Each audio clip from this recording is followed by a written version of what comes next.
नमस्कार, स्वागत है आपका हमारे इस विशेष बुलेटिन में। मैं हूं रेशमा आपके साथ और मेरे साथ हैं मेरी सहयोगी मनीषा। आइए हेडलाइंस पर नजर डालते हैं। बिहार चुनाव का बिगुल बजने से पहले एनडीए घटक दलों में सीट शेयरिंग को लेकर कवायद तेज। महागठबंधन में भी सीट शेयरिंग की घोषणा जल्द। तेजस्वी यादव के आवास पर हुई अहम बैठक।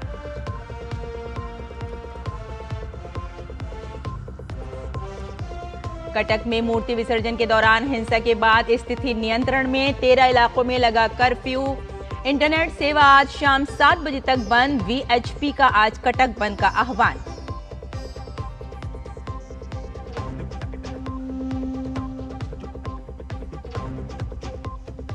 उत्तर बिहार और नेपाल में भारी बारिश से कोसी इलाके में बाढ़ की स्थिति। दार्जिलिंग में भूस्खलन से अब तक 20 लोगों की मौत। अरब सागर में उठा गंभीर चक्रवाती तूफान, शक्ति पड़ा कमजोर। दिल्ली एनसीआर में आधी रात में हुई बारिश।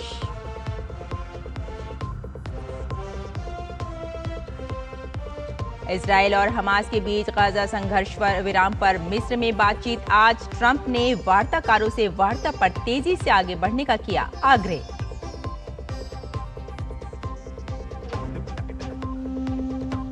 पुरुषों के बाद महिला टीम ने पाकिस्तान को क्रिकेट विश्व कप में 88 रनों से रौंदा। 12वीं जीत के साथ टीम इंडिया ने बरकरार रखा वनडे में जीत का अपना अजेय रिकॉर्ड।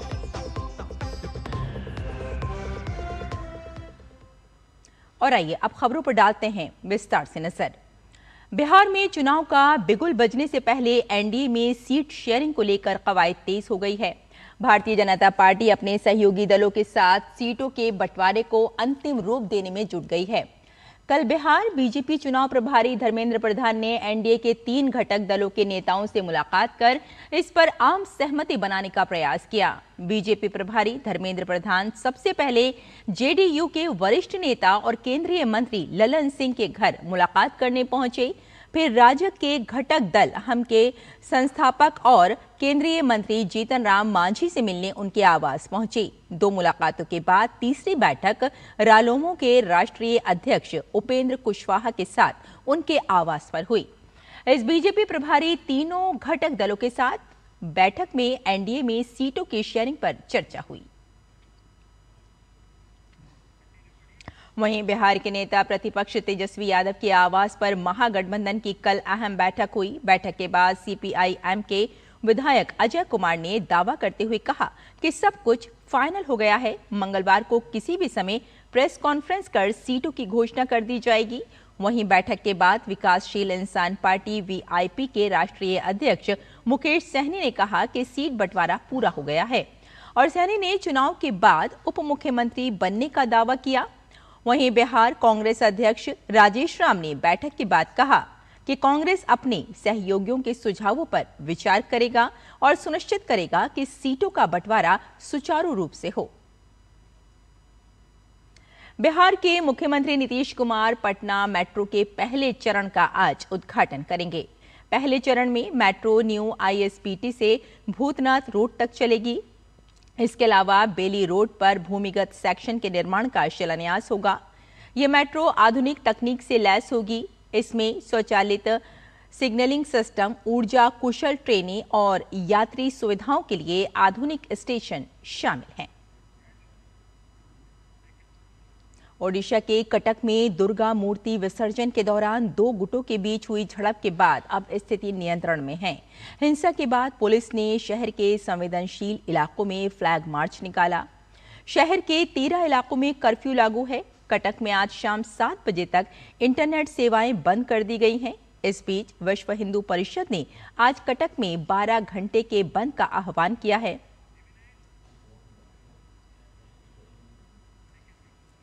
नेपाल में बीते 36 घंटों से भारी बारिश जारी है। इसमें 56 से ज्यादा लोगों की मौत हो चुकी है। बारिश का असर उत्तर बिहार में भी देखने को मिल रहा है।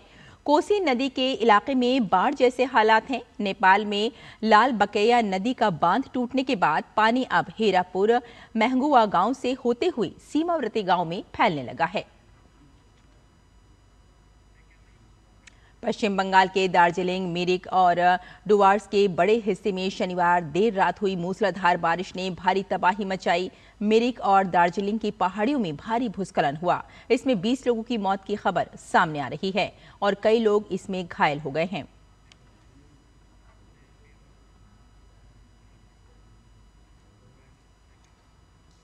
देश के कई हिस्सों में भारी बारिश से तबाही मचाने वाला उत्तर पश्चिम और पश्चिम मध्य अरब सागर में बना चक्रवाती तूफान शक्ति कमजोर पड़ गया है।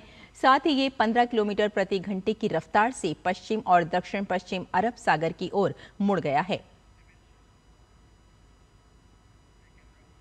दिल्ली एनसीआर में आधी रात तेज हवा के साथ झमाझम बारिश हुई। आईएमडी के अनुसार पश्चिमी राजस्थान, जम्मू कश्मीर, लद्दाख, हिमाचल प्रदेश, पंजाब, पश्चिम उत्तर प्रदेश, अरुणाचल प्रदेश, असम, मेघालय, उप हिमालयी पश्चिम बंगाल और सिक्किम में भी आज बारिश की संभावना है।